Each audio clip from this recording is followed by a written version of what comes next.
nel Parco regionale dei Colli Euganei in provincia di Padova.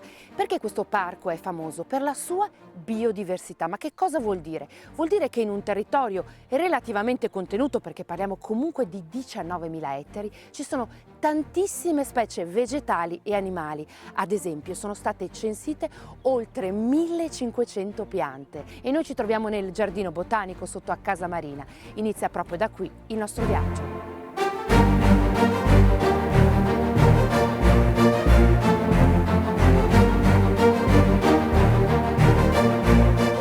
Nel giardino botanico vi faccio vedere una pianta, si chiama Clematis vitalba ed ha un po' l'effetto della nebbia, è un rampicante. Questa pianta si trova un po' ovunque all'interno dei colli, veniva chiamata anche l'erba dei pezzenti, perché in epoca medievale gli indigenti si graffiavano le mani con questa pianta creandosi delle piccole piaghe e così potevano chiedere l'elemosina ed essere più credibili.